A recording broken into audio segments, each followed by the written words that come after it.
Welcome back to our bulletin.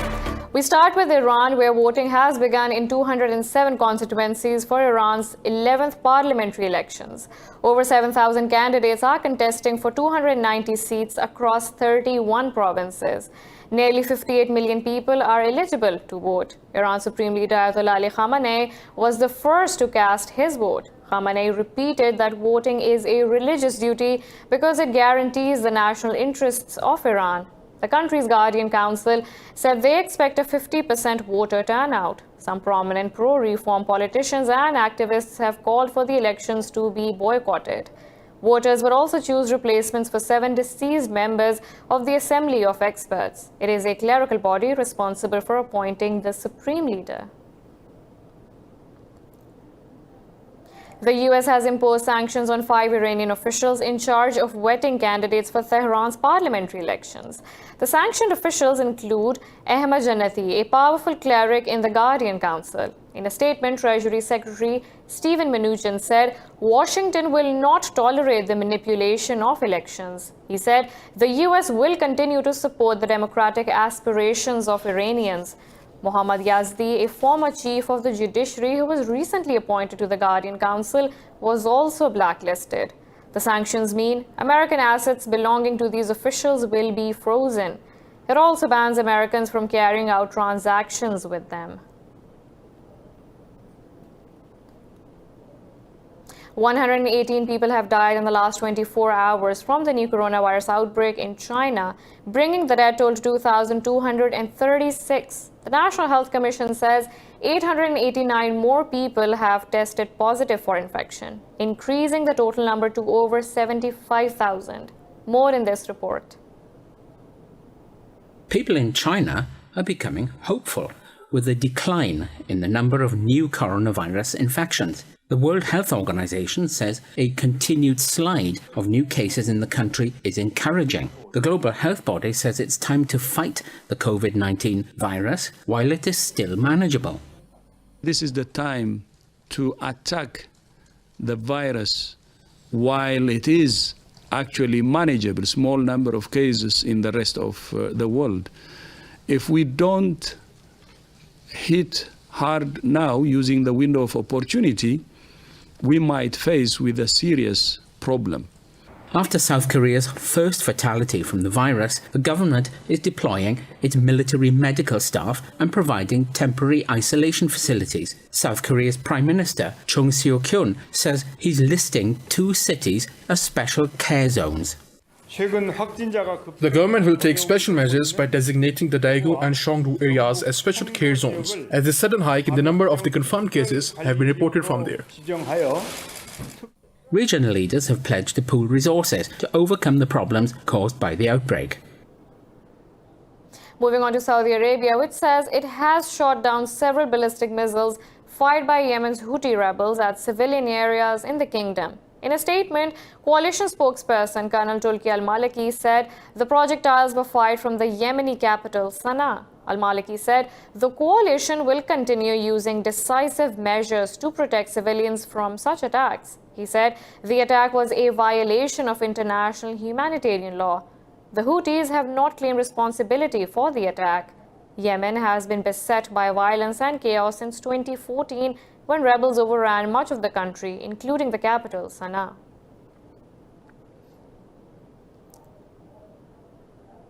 Turkey says its forces have killed 50 Syrian soldiers in retaliation for Syrian airstrikes on Turkish troops near Idlib. In a statement, the Defense Ministry said 2 Turkish soldiers were killed and 5 others wounded in the airstrikes. Turkish-backed opposition groups have also launched an operation in Idlib to take back 2 locations from government forces. The attacks come a day after Turkish President Recep Tayyip Erdogan warned of an imminent Turkish military offensive in Idlib, where Syrian forces backed by the Russian air power have mounted an offensive to capture the region. Earlier this month, 13 Turkish soldiers were killed in Syrian attacks.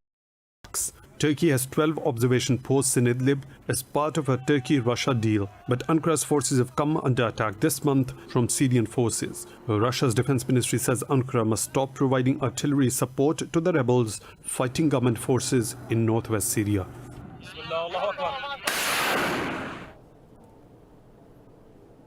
The UN says talks between Libya's UN-recognized government and renegade commander Khalifa Haftar have resumed in Geneva.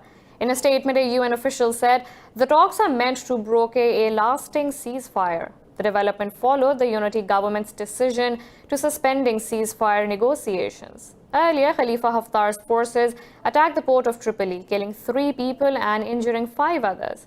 Haftar launched an offensive on Tripoli last April. Since then, fighting has left over 1,000 people dead. The Pakistan Army says unprovoked Indian firing has killed a 30-year-old soldier in the Kayani sector along the line of control. In a statement, the military's media wing said Pakistani forces effectively responded to the Indian aggression. Pakistan has time and again asked India to respect the 2003 ceasefire agreement, but ceasefire violations by Indian forces continue unabated. Tensions between India and Pakistan increased after New Delhi stripped occupied Kashmir of its autonomy in August last year. A 70-year-old prayer leader has been stabbed inside a London mosque in an apparent Islamophobic attack. Police say the suspect has been arrested and a probe is underway. Police said the prayer leader was treated by paramedics before being taken to the hospital. Officials say they have increased patrols around the area to provide reassurance to worshippers and locals. An eyewitness said the attacker was restrained by worshippers. You know, Imam, yeah, he start to pray fast. We don't know what's going on. We said, why you pray fast? You know? And then we heard, oh, wow, you know, screaming. Mu'addin was screaming. And then we see the blood, the knife was his shoulders.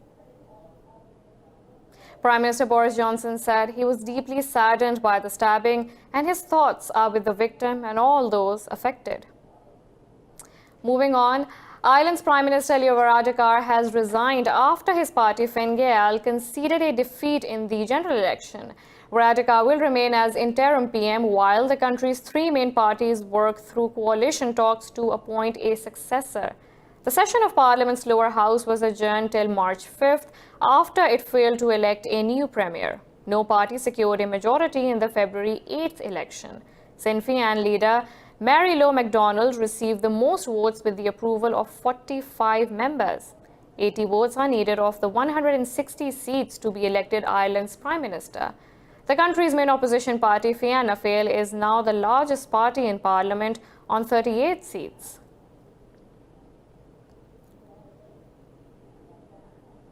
The leaders of the EU have begun 2 days of tough talks on a joint 7-year budget from 2021. The bloc will try to fill an $81 billion hole left by the UK's departure amid climate, migration and development challenges. More in this report. The joint budget is the most tangible expression of the key topics the EU members want to focus on over the next 7 years. Ahead of the summit, German Chancellor Angela Merkel warned of very hard and difficult negotiations. She said her country is not satisfied with how talks are going forward. It is clear that for the convergence of the European Union, we will of course inject more money from the German side than we will get back. But this must also be well balanced among the net contributors group. French President Emmanuel Macron says compensating British departure by slashing resources will be improper. Macron accused the EU27 of giving up on ambitious plans for the future. We need to account for the British departure, but it would be unacceptable for Europe to compensate for the British departure by reducing its resources. European Commission President Ursula Leyen, meanwhile, stressed the need for investing in innovation and research. She said reforming the budget is the ultimate goal. The proposal we have is a good starting point, and I think it is very important to emphasize that if Europe wants to prosper in the next decade, it has to invest in innovation and research, it has to invest in the new priorities, so the modernizing of the budget is my goal in these negotiations. While the bloc wants to spend more on climate, migration and security measures, the rich net contributors refuse to pay more, with poorer net beneficiaries determined to keep the support they get for farming and development. France and Germany have signed a $162 million deal to develop a prototype of a next-generation fighter jet in Paris. The signing ceremony was held in the French capital.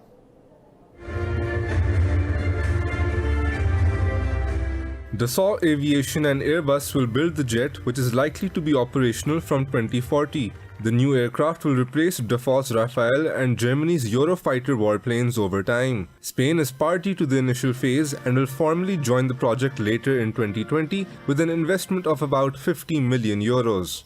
French Defense Minister Florence Parly said this is a very ambitious project for France, Germany and Spain. The project's financing was approved by Germany's parliament last week.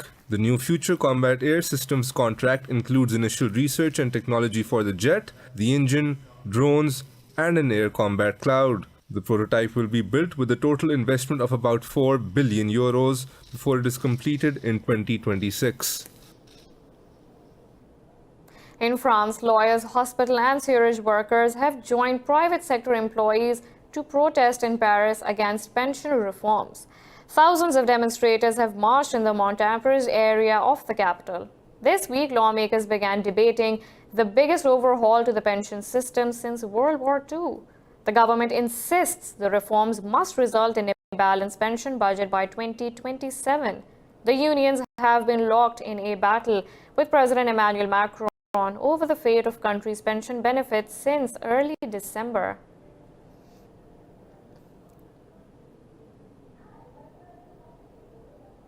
We have a lot more coming up right after this short break, so stay tuned.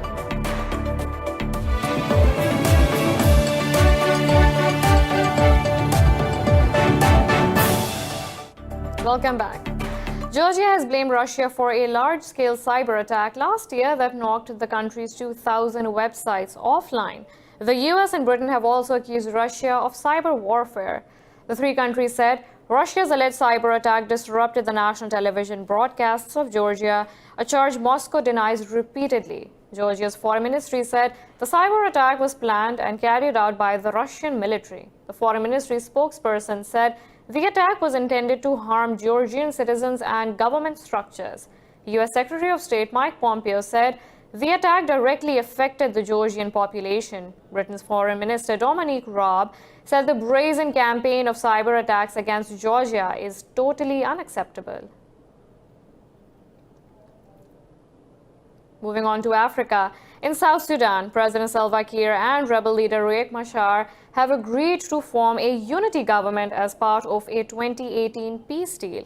Following a meeting between the two leaders in Juba, Kiir said he will appoint Machar as the first vice president of the country. He said they are going to discuss the security of all opposition forces. Machar said they had a meeting with the president on outstanding issues. South Sudan's conflict broke out in 2013 after a dispute between Kiir and Machar over the number of states in the country. The fighting has left some 380,000 people dead and forced 4 million to flee their homes. Lesotho's Prime Minister Thomas Thabane will be charged with the murder of his former wife.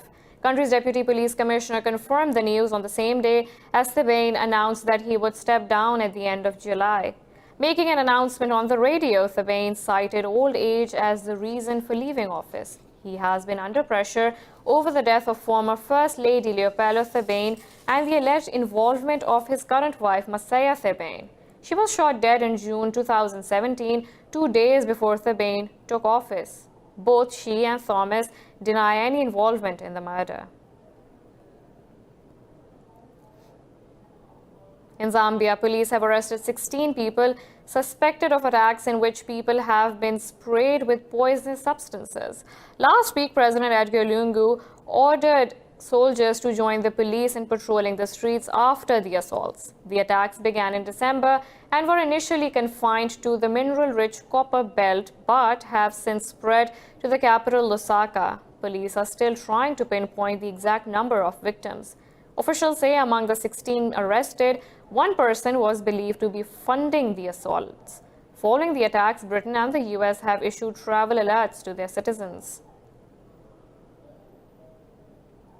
In Canada, a massive highway pile-up south of Montreal has left 2 people dead and 60 injured. Police say the injuries vary between minor and serious. Local media reports said the accident involved over 200 vehicles. Damaged and smashed vehicles littered Highway 15 near the suburb of La Prairie. The Quebec Transport Minister said the crash was caused by a strong snow squall, creating a sudden lack of visibility for drivers.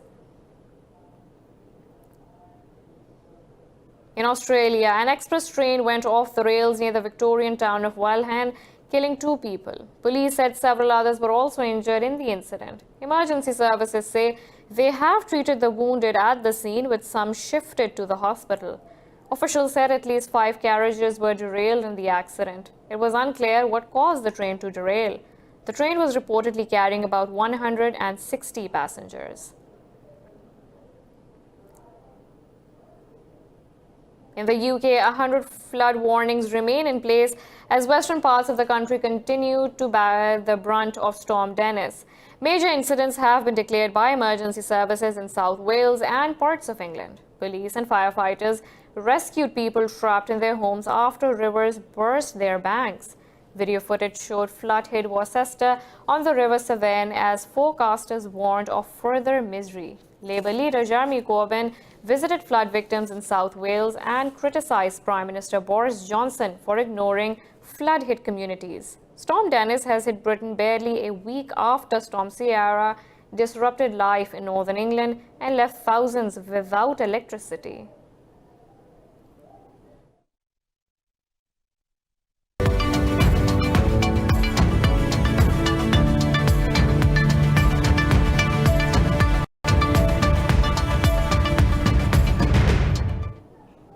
Most Asian stock markets are trading lower as the coronavirus epidemic takes toll on major stocks in the region. Investor sentiments are dwindling as they continue to speculate about the economic impact of the deadly outbreak. Seoul's Kospi is trading nearly 1.5% lower as shares of chipmaker SK Hynix dropped around 1%. Hong Kong's Hang Seng had lost nearly 1% after shares of conglomerate Ping An Insurance shed over 0.5%. Nikkei 225 is trading nearly 0.5%. Shanghai Composite has gained a fraction after Beijing announced that resumption of work has been accelerating in major foreign trade provinces.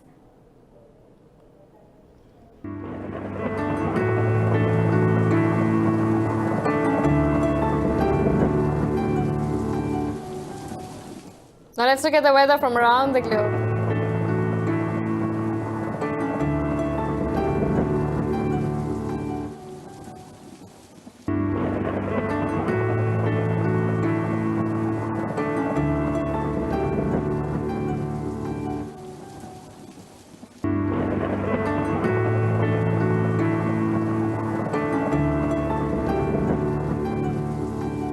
This is all for now. For the latest updates, you can follow us on social media at indus.news.